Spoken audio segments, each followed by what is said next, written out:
Tala Fou Samoa nei tai au le solua le lona se fulu o Iuni ai o le whaapoponga o tala lau le Tiopolenisia. Tala tulilo ma le whaamsinonga whaitu malo le songa fua lona iwa o Iuni. I molianga leo leo whaasanga le tu te e o fiai Samuel Masivai.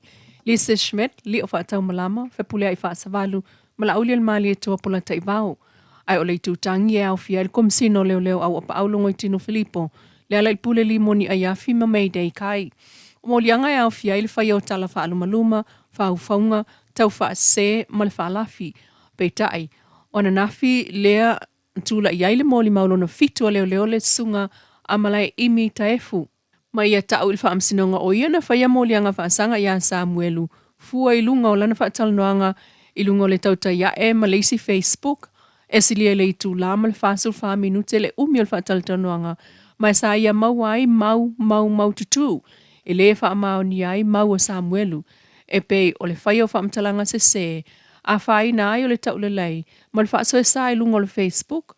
Ua whai na ai tangata ua avatu whaasea.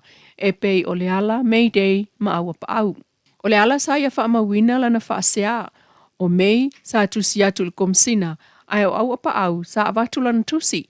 Mai so tanga lava videos tasi ma le lua. O molianga foi sa whaia iai. Ma sa ilia loa Samuelu. Sa masalomia ua sola Samuelu i leo leo. Mai na sue whaatasi lava Samuelu o Sivai ma Marie. Ma sa ilia i lungo le Facebook a leo leo.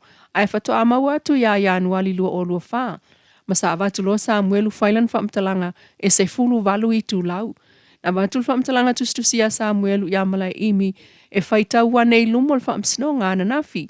Ma whaamtala ia Samuelu leo atu le whalo limoni ona o le la deal sa whai ma oa i loa le whale o mata uiva yusu o iai le Land Cruiser sa la vea le lua o ta siva o le taavale na la vea ai tu au e siliva na la to e o maleala ai sa avatu e le ala ia te ia tupe lima afeta la maleiva afeta la ena na ai le o tio tu au ma wha awa wai le whaita wina o le moli maua Samuelu e malai imi e so tanga umalava i le whaamtalanga na whaia e lio i le lua o lua e au fi ai mal whaamtalanga o le whana lena avane le ala e alwe whasioti ei whaipule to o lua o la auli ma olo.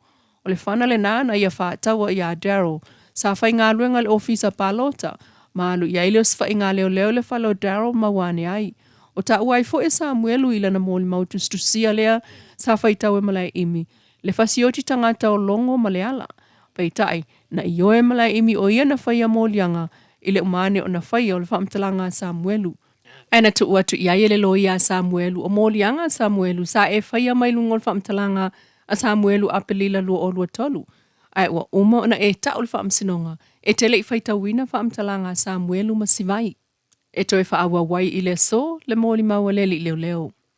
E la tai leono se lau tu lisi leo le awhewa ia i lau whanua o le motu nei o polu e maise o le taulanga ma matawhanga.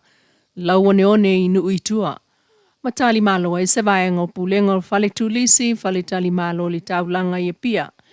I le taunu wai o le meli lau pasese mai Amerika le insignia. Ma le pasese e lima se lau iwa sulfa ai o le au va ai fa se lau iwa valu. O ta ual tamai ta ipule wha atonol company va le Samoa Global Shipping Services. O au maia le meli le fionga tole fo fiona wili. E tele lava wha manuyanga o Samoa ai o le au fai pisni sila iti e au fiai ma le au fai wha atoanga i maketi i va anei. Awaile ngata ina o pasese na malanga mai va lele wha atali ai le va ai Samoa.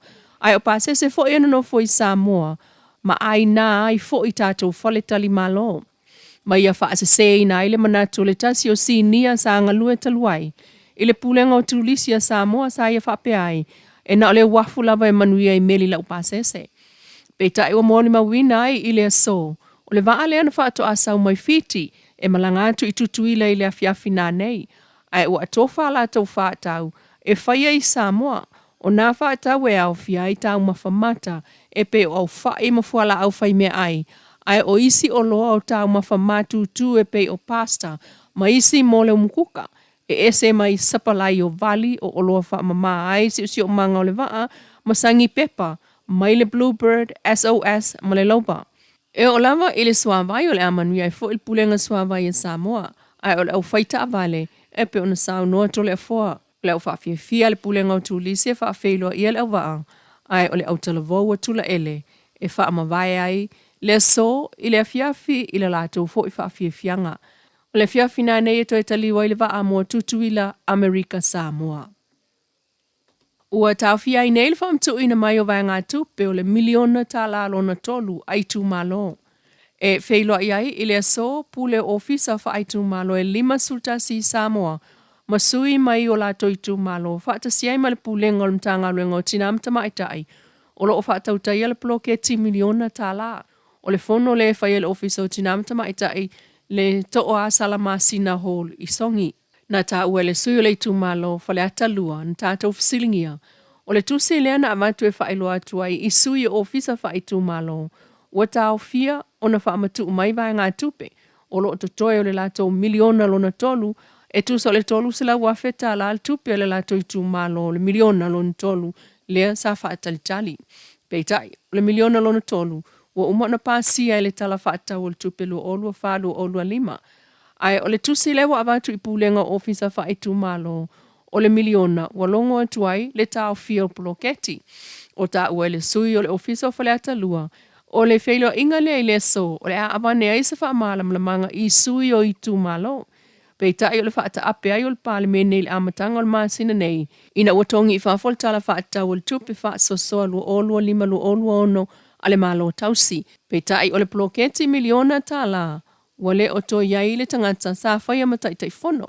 Pe tai ua wha amatala. I lalo le malienga tau tupe o le ploketi. O le tai tai fono e iai le saini alo ia mo le wha amtu mai. O tupe wha asoa o le ploketi. Ma e talu fo e ona wha ata apel palmene. Wale o whai pule fo i latou na ma wale au ngā fo i latou saini i lunga o le nā malienga. Ma e os wha te tenga fo i le nā i tū wha al tula fono. I le whaawa wai ona whaangau i oil ploketi. Ai o le vai tau o le palota. O iei fo i popolenga nei ave se seina le whaawa wai o le ploketi ma tuua i aile nai tu i whainga whaapolkiki.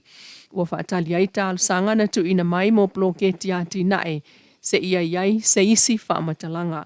Ai o le whono pule o ofisa whaitu malo umai 5 tasi o polu masawai ma isi sui o lato ofisa. Lea e usu i aile se fulu le taia o le so le mota o le toa salamasi na i songi. Tala na o le nei tu lama i lau le tio polenisia.